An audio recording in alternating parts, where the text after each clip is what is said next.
Warner Bros. Discovery has a Hagrid-sized plan for Hogwarts Legacy 2 after the first game sold over 30 million copies to date, turning the sequel into a huge priority for WB and even having the sequel story tie in to the upcoming Harry Potter HBO series, possibly making Hogwarts Legacy's story canon. Now, the big question is, how? Well, to me, Albus Dumbledore is the key. Yo, this your boy James over at XpectoGO, bringing you guys the latest and greatest Hogwarts Legacy content.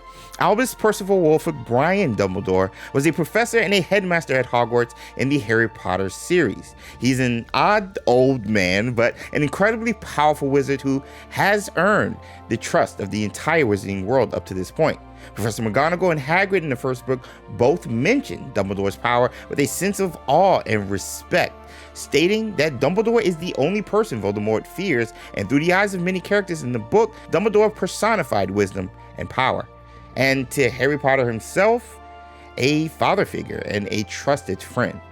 Exploring how Dumbledore came to be such a wizard is how WB, in my opinion, can connect the Harry Potter HBO series with Hogwarts Legacy 2's overall story. The events of the first Hogwarts Legacy game took place in 1890. This is according to the Daily Prophet newspaper seen at the beginning of the game. 1890 is important because that is exactly 2 years before Albus Dumbledore himself starts his first year at Hogwarts, as a Gryffindor no less. If the Hogwarts Legacy sequel or even third game were to take place in 1892, that would put our character as a 5th year or final year at Hogwarts, right when Dumbledore is starting his Hogwarts career, allowing our character to interact with the future headmaster whose power and wisdom shapes the entire Harry Potter series and Fantastic Beasts series. This timeline window gives Avalanche Software's narratives team and the writers for the Harry Potter series the opportunity to expand upon Dumbledore's origin with the involvement of a Hogwarts Legacy character, the companions like Natsai and Poppy, and even the professors like Professor Hecat and Ronan. Narratively, WB can have young Dumbledore be a huge fan of ours after word spread of our heroics from the first Hogwarts Legacy game, and even second one if he doesn't show to the third game.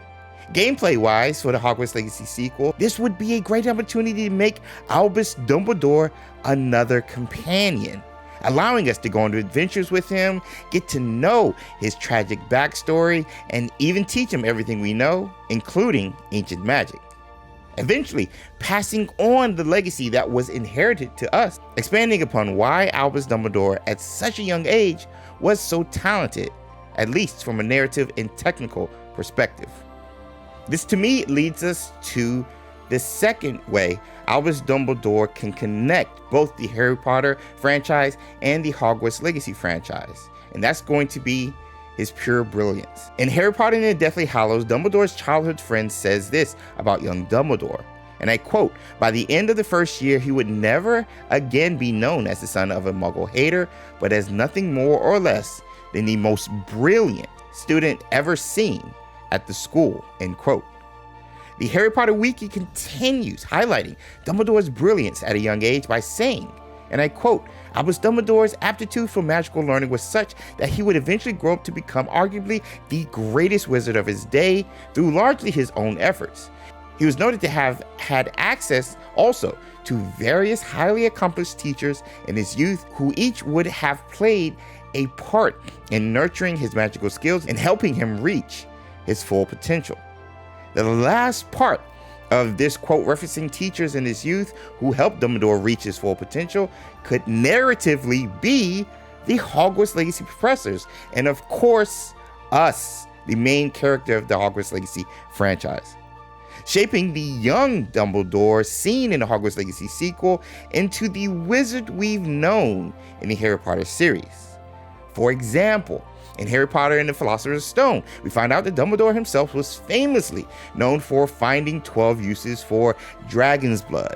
Maybe in the Harry Potter series, they can mention a Poppy Sweeting, inspiring Albus to find uses for dragon's blood at such a young age. in Harry Potter and Deathly Hallows. Miss Marchbanks, during Dumbledore's 7th year, who ran his NEWTs for Charms and Transfiguration, later recalled that he did things with a wand that she had never seen before. What's to say his Transfiguration and Charms professor weren't Professor Weasley and Professor Ronan of Hogwarts Legacy? Heck, Ronan even dresses like Dumbledore of the Harry Potter books with the purple, which is mentioned throughout the series. And the previously stated did things with a wand never seen before during NEWTS also ties to the example of when Albus dueled Grindelwald. Despite Grindelwald's possession and mastery of the Elder Wand, the most powerful wand, won. With their legendary duel being such an amazing display of power and skill that according to the eyewitnesses at the time, it was considered as the greatest wizarding battle ever fought between two wizards. Now, I hear this and I ask myself, how? How was Dumbledore able to defeat Grindelwald, who had possession of the Elder Wand? How was he able to do such things that no professor in their old age had ever seen? This is where Avalanche Software and HBO can step in and answer with, in my opinion, ancient magic. In Goblet of Fire, Voldemort says this about Harry, and I quote, "For he has been better protected than I think even he knows, protected in ways by Dumbledore long ago when it fell to him to arrange the boy's future. Dumbledore invoked an ancient magic to ensure the boy's protection as long as he is in his relation's care." Long story short, Albus Dumbledore cast ancient magic to protect Harry just as Lily did, with the difference being Dumbledore somehow was able to use it. When connecting the big picture storytelling for Hogwarts Legacy 2 with the Harry Potter series, ancient magic certainly should play a role, a prominent role when connecting the two. Ancient magic is the passed down legacy shown in the Hogwarts Legacy title. And of course, ancient magic is what made Harry Potter become the only survivor of the AK spell and eventually defeating Voldemort, getting the ball rolling on all the events that's transpired in the series. So, Albus Dumbledore's shown knowledge and ability to use ancient magic to a certain degree definitely could originate from our interaction with him in the Hogwarts Legacy sequel. Again, going to the route of Dumbledore being a companion-like character in the sequel third game, we could teach him what we know about it, from the hotspots to the whispers and everything else we've learned from the Keepers. Just as Rackham probably taught the other Keepers, since he was the only one like us who started as a 5th year, also like Isadora. Keep in mind, Avalanche Software got the idea of Hogwarts being a stronghold and repository for ancient magic from Dumbledore himself, who said in The Half-Blooded Prince, and I quote, "The castle is a stronghold of ancient magic. Undoubtedly, Voldemort had penetrated many more of its secrets than most of the students who passed through this place, but he may have felt that there were still mysteries to unravel, stores of magic even to tap," indicating that Dumbledore himself knew about stores of magic within Hogwarts, even the ancient magic repository possibly that Isadora had made, which he would only know about if our character told him at a young age in Hogwarts Legacy 2 or 3. Ancient magic to me is the legacy passed down from the Keepers to us and now to Dumbledore, in a way explaining how he was able to use it to protect Harry, possibly use it to defeat Grindelwald, who had the Elder Wand, mind you, and even do things professors had never seen before at such a young age. Ancient magic and its legacy could narratively be passed on to Dumbledore, connecting Hogwarts Legacy's story with that of the Harry Potter story. Yo, even Dumbledore's original wand could connect Hogwarts Legacy and the Harry Potter series through ancient magic.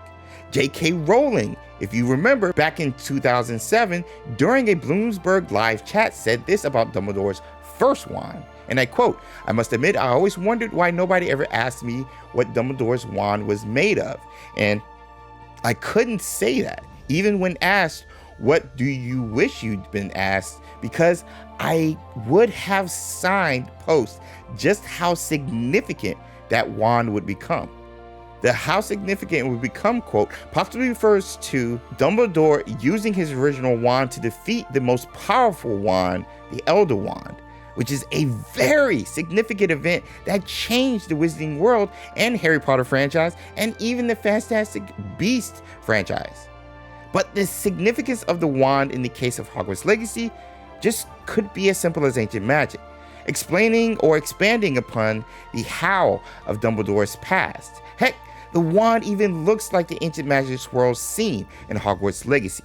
Yo, the first Hogwarts Legacy game narratively looks to have set up a perfect way to connect to the Harry Potter story that we all grew up reading, and in this case, this series appearing on HBO. If WB Discovery and HBO are looking to connect the two stories, it has to be through Albus Dumbledore. He fits Hogwarts Legacy 2's timeline if they skip a year, and the game's focus on ancient magic. And the game's focus on ancient magic is what starts the events in Harry Potter. I just hope Avalanche Software or WB uses just one of the narrative details presented in this video. If not though, I'll still be giving you guys more coming soon, possibly a part 2, focusing on the light, dark, and pensive side of Albus Dumbledore and his connection to both franchises. But until then, thank you so much for watching this video and hanging out with your boy. If you enjoyed it, be sure to drop a like and subscribe to the channel because it really helps. While waiting for part 2 possibly, check out the video to your right. As always, I want to send a special thanks to the Patronus Squad for making videos like this possible. Your support has and will always be magical. I have been James over at XpectoGO, bringing you guys the latest and greatest in Hogwarts Legacy content. I'll see you guys in the next video. Until next time.